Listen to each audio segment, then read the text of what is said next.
I think as humans in today's society, we spend a lot of time feeding our minds fake dopamine.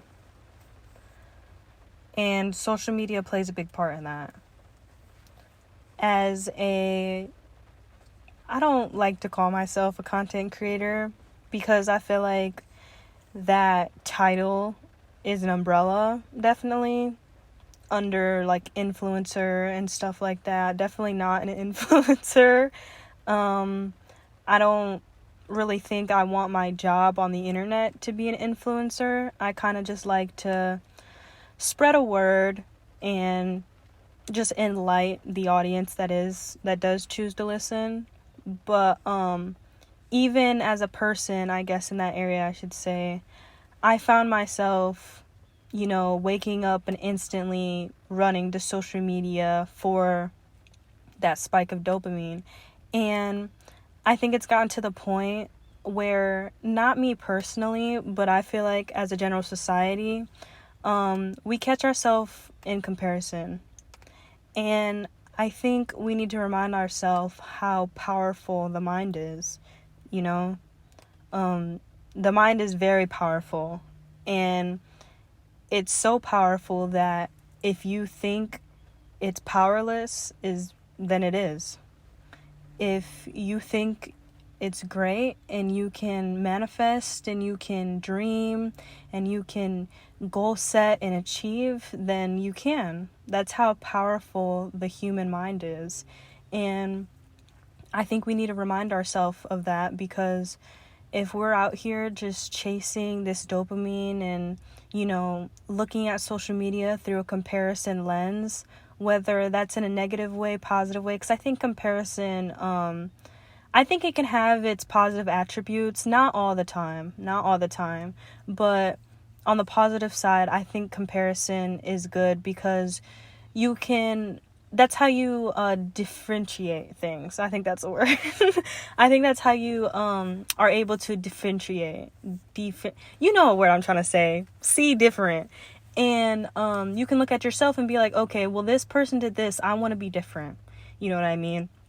Not comparing in the way of like, well, I don't want to be different. You know what I mean? In the positive aspect of wanting to be different and wanting to just sway the bar a different way than another. Whether that's art, whether that's whatever. And I think it turns negative when we put ourselves in that vessel of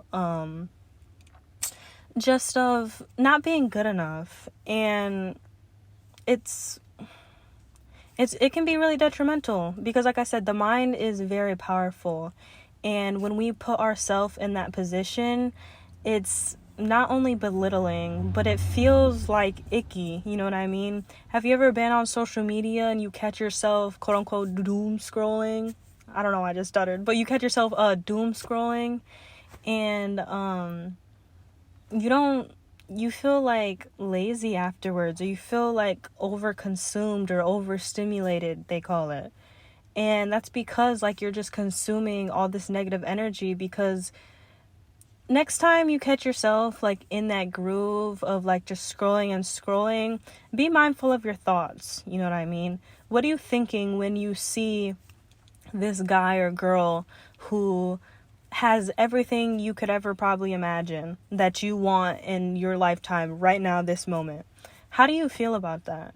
Like, is there positive thoughts going into your head, or is there negative thoughts going into your head? Like, what end of the stick of comparison are you on, basically?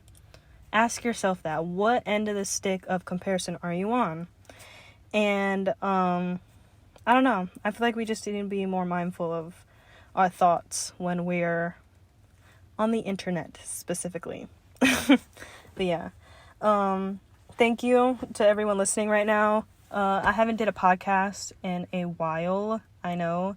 I'm trying to hop back into it. I was kind of going through some things, but we're back on it. We're back on track, and I'm excited to see just where everything takes me. You know what I mean? I know it's a process, and I've been trying to, be on that boat since day one. I've had some bumps in the road, but I think it's going, and I'm hopping back into that groove. So I'm excited to see where this takes me.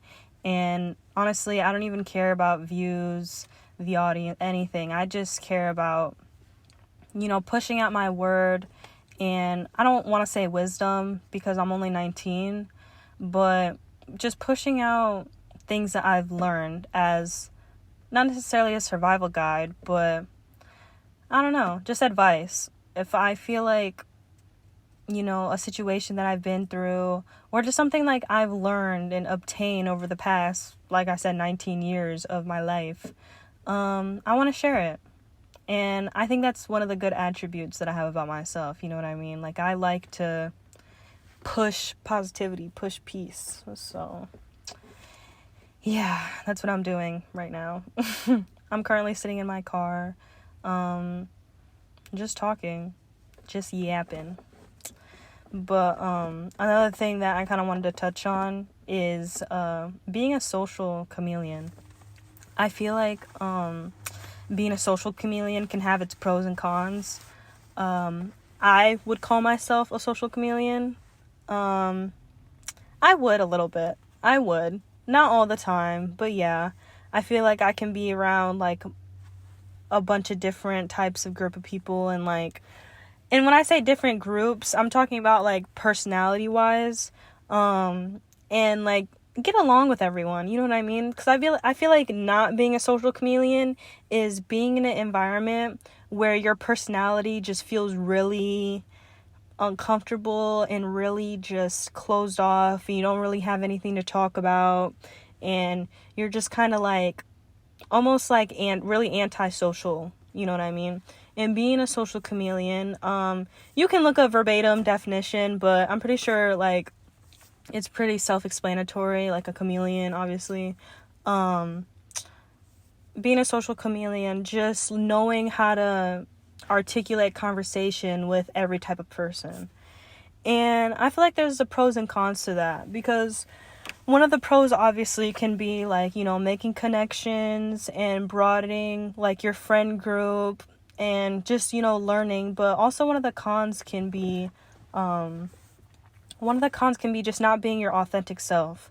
I feel like when being a social chameleon and you, like, your personality is put in specific, like around specific people, you tend to like hide some of the attributes about yourself because you feel like it wouldn't be socially acceptable, if that makes sense.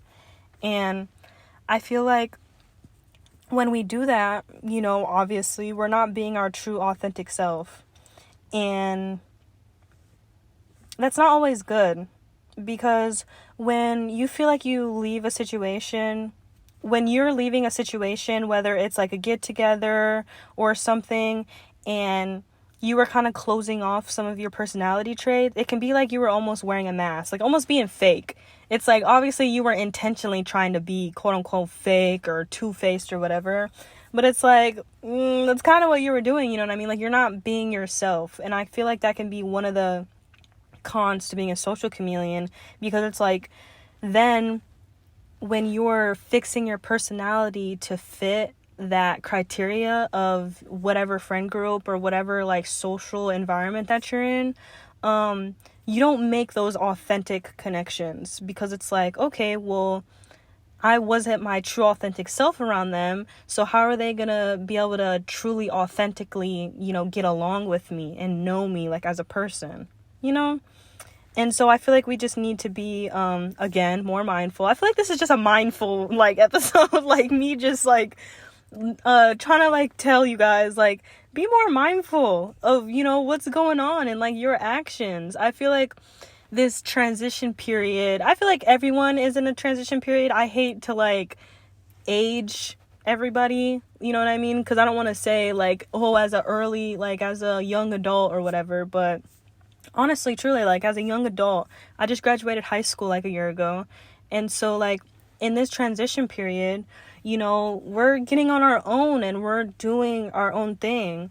We don't have mommy or daddy next to us saying, like, this is right and this is wrong. Nobody one thing that I've learned being out of high school and working my own job, having my own car, saving my own money, doing this, doing that, keeping up with my health, one thing that I've learned is that nobody's coming. Nobody, and it sounds harsh, it really does, but when you sit with it in peace, it's not as harsh as it seems. But when I say it like that, it does kind of sound harsh. But yeah, nobody is coming to save you. Nobody is coming to tell you to turn off the TV. Nobody is coming to tell you to go to the gym, to go exercise, because if you keep working those shifts that you're working to stack up for whatever, your back is going to start hurting. Your legs are going to start hurting. So go to the gym and go stretch. Nobody's going to tell you that. Nobody's going to tell you to go drink some water.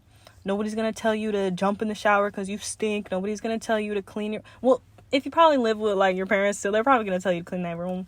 But even then, like, nobody's going to tell you to clean your room. Nobody's going to tell you to keep up with the maintenance of your car. Like, that's one thing that I've learned about, you know, being out of high school, is that nobody's coming. And when I said when you find peace with that, it doesn't sound as harsh, because it's like being in that mindset and having that sort of freedom obviously has its pros and cons, but that's just being an adult, and that's just something like you can't avoid. I mean, obviously, if you're financially dependent on somebody, like your parents, or shoot, maybe, I don't even want to say that either, because I doubt that they're literally like fixing your hands to do things like a freaking puppet. But when you have that like total responsibility, like completely like on yourself, it matures you, and it wraps your head around a different mindset to push you into the world, to, you know, just make you want to do things. Like, ever since I've obtained like that mentality, I feel more free, honestly. I mean, granted, physically, I'm still in the situation. I mean, I didn't get a car until after high school, because I had a car while I was in high school, but I low-key crashed it. It's okay though. I know how to drive. But I ended up getting another car once I got out of high school. And, yeah. I mean, in that sense, like, I'm a little bit more free, but in the other sense that I was talking about, you know, I still live at home right now. I'm, you know, transitioning into that whole, like, apartment scouting and shit like that. But yeah. And, it just gave me a whole mentality of wanting to like do more, where of my personal hobbies, my creativeness, the type of job I'm working, like I just have that more creativeness and more authenticness within me with that mentality. So when you hear someone say that, don't run, don't get scared. Just realize and be mindful that nobody's coming. So take care of yourself and be mindful. Be very mindful. I think that's what I'm going to call this episode. You guys will see, obviously, clicking on it. But I think this is just going to be a mindfulness episode. I'm really feeling that right now. I don't know why. But yeah. I hope you guys are having a good day, though, so far. I have been working my butt off. I'm on overtime right now for work, so I am making a lot of money right now. And like how I just mentioned, like, my back hurts. And I had went to the gym yesterday. I'd hit the sauna, and it felt really good. It did. I got some stretching and stuff like that. I've been keeping up with everything. But yeah, there's that. But I hope you guys have been doing well, you know what I mean? Make sure to take care of your guys' self. Energy flows where attention goes, and when you put your energy into like one specific thing, be mindful about how it's consuming you, because for a while, like I said, I just hit overtime at work, meaning I hit over 40 hours in a span of 2 weeks. I think I'm at like 70 something. I've been working a lot.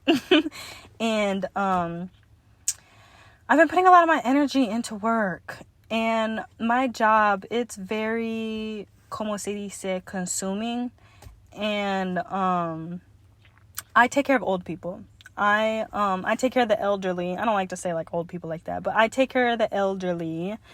And that job has its pros and cons too. I'm gonna say mostly pros though, because I love my job. I do love what I do. It's not something I could see myself doing for a lifetime, but I love what I do. You know what I mean? I naturally am a caregiver. Like, I am a sibling. I'm the oldest sibling of 6, so it's like changing diapers, doing all that. Like, that ain't nothing new. So, and plus, like, these people be giving so, like, good advice. They give so much, like, good advice to me. Like, I remember I was speaking with this resident that I was taking care of. I love her so much. But because she is so sweet to me. She is so sweet. She just calls me always like sweetheart. I mean, and that's how a lot of older people to me are at my job. Like, and that's why I like going to work too, is because they're just so like nice to me. But it's because I'm sweet too. Don't get that, like, make sure to get that in check, because there's like females that I work with, like, because being a CNA, that's what a certified nursing assistant, like, it's a predominantly like female like job or whatever. Like, I do work with some men. I do. There is men CNAs and there's men nurses, but in general, kind of like mechanics, you know what I mean? Like, generally they're men, but you know, you see a female here and there, you know what I mean? That's how it is kind of like at my job. So all like the older residents, they always are calling me, you know, sweetheart or like sunshine and stuff like that, because I'm sweet. But why I was saying that part is because, like, some of them are rude. Like, some of the CNAs, they're rude, and I understand, but I don't at the same time. I don't want to say I understand. I honestly don't, because I don't. You know what I mean? It's like, keep your at-home stuff at home and your work stuff at work. That's how I take it. I think I only take the positive things from outside of work. Like the advice that I give which is what I'm about to hop into. This lady that I take care of, so sweet. But I remember, and I have it written down right here, she had told me this one, because I was asking her, I was like, you know, like, you seem like you've lived a good life, you know. In her room, she has a bunch of pictures posted. She's always telling me stories. And so I made that comment, and she's like, you know what, Juliana, I have. And I remember one time specifically, she was telling me this story about how when she was, because she said she never got married, and because she would travel a lot, you know what I mean? And she said she just felt like she never really had time to, you know, just sit and settle. And not that she wanted to either. She said she didn't want to. And I was like, I mean, shoot, I understand that, to each his own. And she went on a trip to Italy with her sisters. And she showed me this rosary that she got, because she's a very religious woman as well. And she is Catholic. Yeah, she's Catholic. And she showed me this rosary that she got from Italy that was from the Pope. And it was like blessed or whatever, and that they could buy them. And it was, oh my God, it's the most prettiest rosary I've ever seen. If you've ever been in, like, to anyone listening, if like you know me personally, you're my friend, you've been in my vehicle before, you know, like, around my mirror, I have like 3-4 rosaries stacked up. Like, I don't want to say collecting, but I do like rosaries. Like, rosaries, they're really cute to me. They're really just like, I don't know, I like them. And so when she showed me this, I was like, oh my God, like, it's literally, so it's a rosary, you know, the traditional style with, like, you know, the bead, the neck part, the ornament that's in the middle trails down, and then boom, there's the cross. So this rosary was all white, and then it had like the silver ornaments on it. The cross was silver, but on the white beads, it was like a pink, like, floral design. It was just so beautiful, and it was like the perfect size too. And she was like, yeah, this is from the Pope, like, in Italy. And I was like, oh my gosh, like, that's so cool. And I remember asking her, I'm like, what's one thing that you regret? And it wasn't like me just blatantly walking in there like, hey, like, what's, you know what I mean? It was like a conversation. And she said she regrets not getting married. Like I just mentioned, like, she never married, she never had grandkids, because she would just travel so much, and she didn't really feel the need to settle down, you know what I mean? She said she's been multiple places. And I was like, really? She was like, yeah, like, I regret not getting married, because she said that, and I thought this was kind of like cute and wholesome. She said that she feels like her parents really deserved grandkids because they were so good with children. You know what I mean? And I think she ended up going to say that none of her siblings, because she had like two other siblings, like a brother and a sister, and they even didn't have kids either. I remember specifically she had said, I don't know why I'm going this deep into it, but I remember specifically she had said her brother had married like twice, and but just never had kids. And then her sister, same thing, just never hopped on that boat. And I was like, interesting, like that's a real life, like, I don't want to say a real life thing, but like, that's something to really think about, because getting married is obviously a big deal. I don't want to take that away from everybody, but growing up, and I don't even want to say that, because I had examples of marriages around me, but one core example that I had around is everybody was with their significant other since high school. And I feel like that's one mentality I did have to grow out of, because it's like I would try to make things work. And like I said, I'm only 19, so I'm not trying to I'm not saying that this is wisdom. I'm not trying to give advice or whatever. This is just like a personal experience. But I had to reflect and be mindful, hint, hint, title of the podcast, that, just because your family around you, or just people around you in general, push a certain narrative doesn't mean that that's what's going to work out for you. And what I mean by that, and for example, a lot of my family, like my aunts, my uncles, even my mom, all their marriages come from high school. You know what I mean? Like, they've known their spouse, their significant other, whatever, since high school. And so when I was put in the position where I was in relationships, or just a relationship, and I've known this guy since high school, I would try to force things to work because I thought it's what the right thing to do was. You know what I mean? Like, oh, well, I'm already out of high school now, so if this doesn't work out, how am I going to say that I was with my husband since high school? You know what I mean? But knowing when something just isn't for you is very important, because you can put yourself in a lot of positions just because everyone else is doing it around you. And when you take a second to look at those people who are doing, those certain things, did it even really work out for them too? You know what I mean? Like, were they just doing it because their parents did it and then their parents did, you know what I mean? Like, learning to break those generational, and I don't even want to call it a curse, because that's beautiful, you know what I mean? Being with someone since high school, that's beautiful, you know what I mean? Like, that's been your day one. You've known them for so long, since you guys grew up together. That's beautiful. So I don't want to call it a generational curse, but learning to break certain generational, I don't even know how to name it, because I don't want to say events, because that sounds vague. But knowing when something's not for you is very important.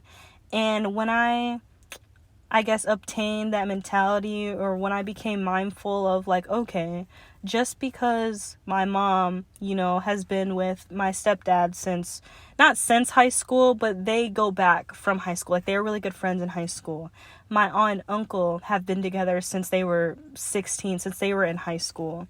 And like I said, I have multiple family members who are like this. And it's just it doesn't work out for everyone, and that's okay. Not everybody has to walk the same path. And I feel like we can really use that in every kind of aspect, whether that's financial, relationship wise. I feel like a lot of things we can use that. But yeah, when she said that, it kind of hit my heart, because I was like, aw, that's ironic. But yeah, she said that her parents, she said she felt like her parents really deserved grandkids. And I was like, that's a really interesting regret. But she did follow up with saying, first, before she even said that she doesn't regret anything. Everything that she said she experienced in life, she loved it to the max. Whether it was good, bad, she learned something. And I feel like that was, first of all, really important for me to add before I continued. But yeah, it was just interesting. And I don't know. I feel like as we're going through life, and when I get these advice from these elderly, like residents I take care of, I take it to heart. I honestly do. Because you got to think, like, these people that, you know, are in these positions of age, they've already been through it. They already know the whole gist. They've been through it. You know, they go through it. So when I hear, you know, a person say something that, you know, sort of sounds reliable, I guess. You know, I don't take everything, because, you know, I take care of all types of people. I don't take everything they say to heart, but, you know, when I come around a person who is genuine, like the lady that I was just talking about, and they're telling me these things, I, you know, either figure out a way to implement it into my life, or I don't know, I just try to dig deeper into what they said. And I feel like another, like, mindful thing that we need to say to ourselves is, if it's not in your hands, it shouldn't be in your mind. And, yeah. What I mean by that, I guess, is as we're going through life and all these trials and tribulations, it's important to keep our eyes on what really matters, and what matters is the now. You know what I mean? The present is right now. The future has not happened yet. And the past it already happened. Like, there's no such thing as time travel. There's no such thing as just going back. The past is already gone. You know what I mean? The future hasn't happened yet. So if it's not physically in your hands, it shouldn't be in your mind. There's this quote that I heard. I forget who it's from. It's from this philosopher. Oh my gosh. But the quote is, oh my gosh, I already forgot the quote. Obviously, it wasn't that important if I already forgot who it's by and what the quote is. But the quote goes, it'll come back to me. It was some real stuff too. Oh my gosh, it was some real ass stuff too. But, oh yeah, he who suffers, okay, yes, this is how it goes. It goes, he who suffers, after an event already happens, suffers more than needed to. It's something like that. I know, it's something like that. But basically, it's about suffering. So when an event say you're going through a tragic event, let me put an example. God forbid this. Oh my gosh, God forbid. But you get into a car accident, for example. You're in that car accident, you know, you walk out of it, your car is like completely totaled, and you're just going through all this stuff right now, all this stress, boom, your car gets towed away, bam. A few days later, you're still like going through all this, like, you know, the event that happened. You know what I mean? You didn't get hurt or anything, but your car is just completely totaled. You're thinking about all these finances that you got to go through and everything.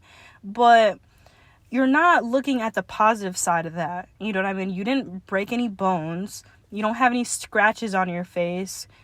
God forbid you didn't have anybody that you love in the vehicle with you that got hurt. But you're thinking about all these negative things, like your finances, something that you're going to be able to obtain if you work for it. You know what I mean? It might take a while, depending on what kind of car you have, but, you know, and, it's like you're suffering twice. You know, you're suffering more than you need to. You're putting yourself through this financial stress period, more than you need to. You know what I mean?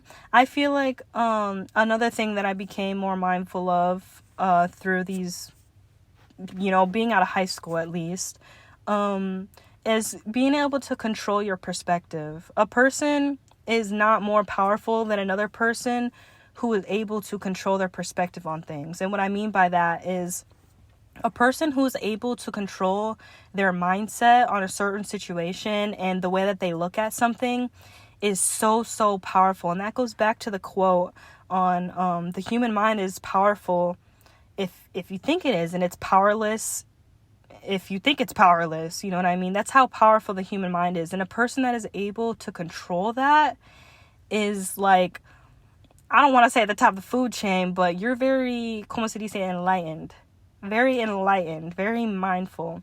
And that's a good trait I think a lot of us should have. And like I was saying, that was definitely a mindset that I grew being out of high school, because I would catch myself in unfortunate events, and being able to reflect almost immediately. I wouldn't say like immediately, almost immediately after the fact, and being like, okay, what are the positive like attributes I can take out of the situation? A, learn from. B, what can I do right now about it? And C, what's moving forward? What comes after this? You know what I mean? Just what's next? And I don't choose to suffer twice, you know? I choose to just fix the problem, because honestly, and I'm going to say this, some things you don't need to heal from. And what I mean by that is some things you just got to pick up and move on. You know what I mean? Some things, like, for example, like the example that I just listed, a car crash. You know what I mean? Okay, yeah, you didn't get hurt. You know, you might have fucked up your car a bit. It's kind of totaled. But it's like, okay, are you going to take like a whole week, miss some days of work, school, whatever, you know, rotting in your room, just dreading, suffering more than needed? Or are you going to pick up and be like, all right, let me talk to my manager. I need to pick up some more days at work. I need to do this, do that, get my money in order, and move on, basically. I mean, granted, it might have been a tragic event for you, but do what you need to do in that moment to mentally convince yourself that, okay, this happened. A, what can I learn from this? What are the positive attributes I can take from it? B, what can I do now? And C, what's the next step? You know what I mean? Slowly start to train your brain to do those kind of things, because I feel like, and I don't like to like age my audience, like as a young adult, like, you know, because I don't know who's listening right now, you know what I mean? But I feel like a lot of older people don't learn that until they're at that age where it's like, I'm not going to say it's too late to already have that mindset, but just at a late age, I feel like having that mindset and training your brain now as a young adult, and me being a young adult, is just going to be so much more like easy going more into life. You know, once I get more out on my own in terms of traveling, having my own house, starting my own family, it's just going to be a lot easier in terms of the flow of life, having that mindset, because I'm not going to have to suffer twice. You know what I mean? I'm not going to have to project that energy onto work or other people, you know, because I feel like that's what a lot of people do. Everything is just projection. Everything. The way that you look at life, other people, is pure projection. And just being positive, authentic, and just easy. Being water. You know what I mean? Being flowing. Being, you know, I don't want to say just never thinking about the future, because obviously what you're doing right now is going to trickle in to, you know, maybe future events that might come. But just being very flowing is only gonna, you know, help you in your favor. It's only gonna be positive. There's nothing negative that comes out of being flowing. Like, if you can think of one, let me know, but I can't think of any negative things that come out of just letting things come, figuring it out, and then passing by. Not suffering more than twice. Not doing that. But yeah. That's all I have for you guys today. Thank you for listening if you made it this far. And if you haven't, thank you too for even acknowledging and trying to stay engaged. Maybe my content just isn't for you. If it's not, that's fine. But yeah, thank you for listening. Thank you guys for being patient with me. Like I said, I'm trying to get back into the groove. What I'm going to do is I'm going to put this on like Apple, Spotify, and Apple Podcast. I don't know why I said it like that. Just Apple Podcast and Apple Spotify. And then I'm going to do a visual of this, kind of. And this is probably either what you're watching or listening to. But if you're on Apple or Spotify, there's a visual on YouTube. And if you're on YouTube watching this, there's an audio on Apple or Spotify. So yeah. Like I said, thank you guys for being patient for me. Stay tuned for my next podcast video thing. And yeah, you guys make sure to take care of yourself and just be more mindful. Thank you.